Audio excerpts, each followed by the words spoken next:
السلام علیکم ورحمۃ اللہ وبرکاتہ۔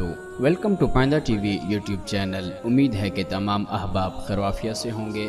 سلسلہ سنہرے فیصلے۔ قبیلہ انصار کا ایک آدمی ابو طعمہ نامی تھا۔ ایک مرتبہ اس نے ایک زرہ چوری کر لی اور اسے آٹے کی ایک تھیلی میں چھپا کر لے چلا، مگر اتفاق سے اس کی تھیلی میں سوراخ ہو گیا اور اس سے تھوڑا تھوڑا آٹا گرنے لگا۔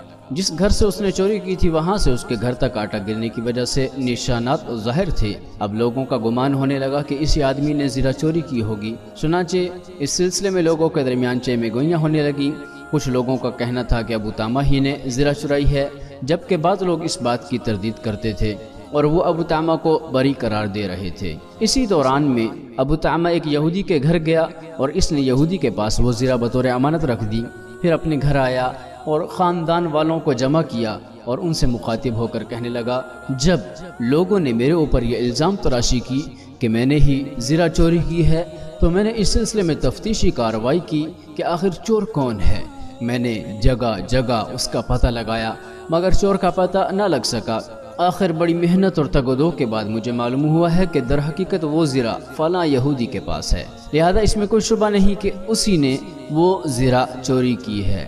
دراصل ابو طعمہ نے وہ زرہ اس یہودی کے گھر رکھوائی اور اس کے بعد اپنے آپ کو بچانے کے لیے اس یہودی پر جھوٹا الزام لگا دیا۔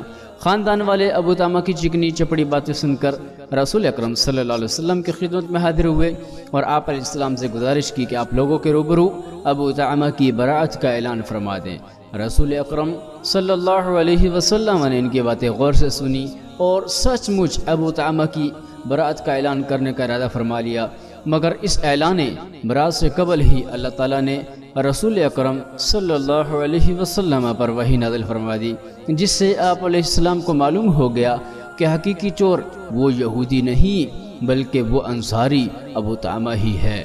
اللہ تعالیٰ نے رسول اکرم صلی اللہ علیہ وسلم کو ایک خائن شخص کی سفارش کے ارادے سے منع فرما دیا اور اللہ کی کتاب کے ذریعے سے فیصلہ کرنے کا حکم ارشاد فرمایا۔ اللہ تعالیٰ کا ارشاد ہے، یقیناً ہم نے آپ کی طرف حق کے ساتھ اپنی کتاب نازل فرمائی ہے تاکہ آپ لوگوں کے درمیان اس چیز کے مطابق فیصلہ کریں جس سے اللہ نے آپ کو شناسا کیا ہے، اور خیانت کرنے والوں کی حمایتی نہ بنیں اور اللہ تعالیٰ سے بخشش طلب کریں، بے شک اللہ تعالیٰ معاف کرنے والا مہربانی کرنے والا ہے، اور ان کی طرف سے جھگڑا نہ کریں جو خود اپنی ہی خیانت کرتے ہیں، یقیناً دغاباز گناہگار اللہ تعالیٰ کو اچھا نہیں لگتا۔ یہ واقعہ عقیدۃ رسول اللہ صلی اللہ علیہ وسلم کتاب میں اور اسی طرح معانی القرآن للزجاج اور طبری، قرطبی اور اس طرح ترمذی وغیرہ کے اندر وارد ہوا ہے۔ اس واقعے سے معلوم ہوا کہ وہ چور بہت ہی شاطر قسم کا انسان تھا، مگر اللہ رب العالمین نے اس کا جو پردہ تھا وہ راز فاش کر دیا اور وہ اپنے کیے ہوئے انجام کو پہنچا۔ واقعہ کا اختتام ہوا۔